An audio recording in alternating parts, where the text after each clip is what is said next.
In the electrified arena of global music, few artists embody unfiltered self-expression like Bad Bunny, the Puerto Rican phenom whose reggaeton rhythms and boundary-pushing personas have redefined Latin pop.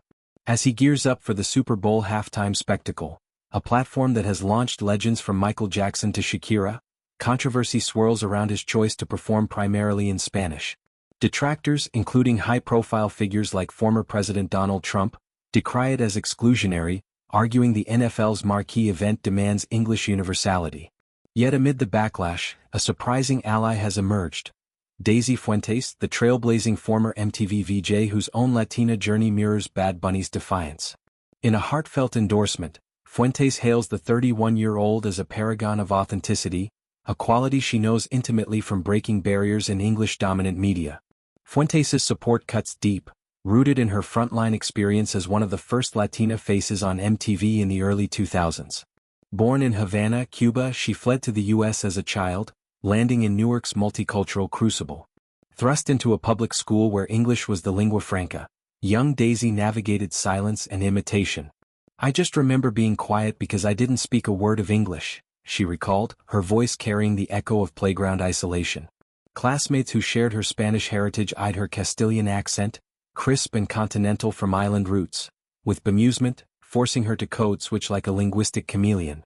Auditioning for MTV, she channeled that adaptability into a neutral Spanish that opened doors, but the underlying struggle forged a champion for cultural fidelity.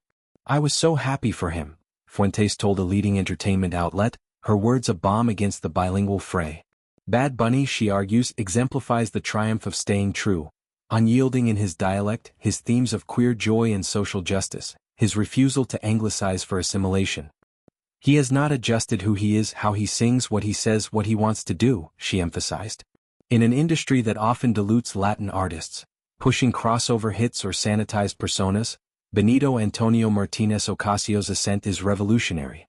From underground SoundCloud drops to stadium anthems like Titi Me Pregunto, his oeuvre pulses with Puerto Rican pride, unapologetically Spanglish-infused yet dominantly Spanish. The Super Bowl slot, announced to fanfare and fury, amplifies this. A stage where halftime shows historically prioritize broad appeal, now yielding to linguistic sovereignty. Fuentes' praise transcends fandom, it's a mirror to her legacy. As MTV's House of Style host, she spotlighted fashion's democratizing power, interviewing icons from Naomi Campbell to everyday stylists. But her visibility as a Cuban American in a network born of rock's Anglo roots was seismic. Backlash then? Subtle but stinging, accents policed, roles tokenized. Yet she persisted, paving paths for J. Lo and Selena Gomez. Bad Bunny, Fuentes sees, walks that path amplified. His 2023 Grammy sweep, his wrestling forays, his Un Verano Sin Ti, the longest-charting Spanish album on Billboard. "Your authenticity is going to resonate with so many people," she affirmed. "Whether you like his music or not, what he has done is admirable."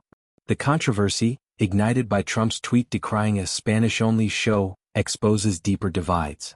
Critics fear alienating non-Spanish speakers, forgetting halftime's evolution, from Up With People's folk vibes to The Weeknd's dystopian visuals. Advocates counter. America's tapestry demands representation, especially as Latinos near majority status. Bad Bunny's set, rumored to feature guests like Fade and Arcoiris Flags, promises a cultural fiesta. Trap beats clashing with salsa horns, lyrics probing identity and desire. Fuentes, from her vantage as actress and entrepreneur, views it as progress. "He's just being exactly who he is, and how brilliant is that?" Her story intertwines with Bad Bunny's ethos.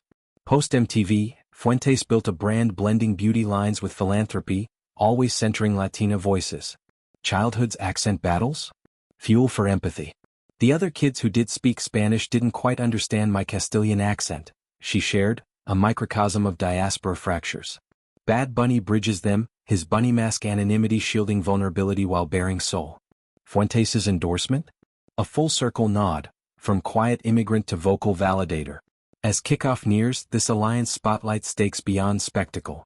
For Bad Bunny, it's vindication, against streaming algorithms that favor English, against politics that vilify multilingualism. For Fuentes, it's legacy extension, proving authenticity's alchemy turns outsiders into icons. In a world craving connection, their duet of defiance sings loudest.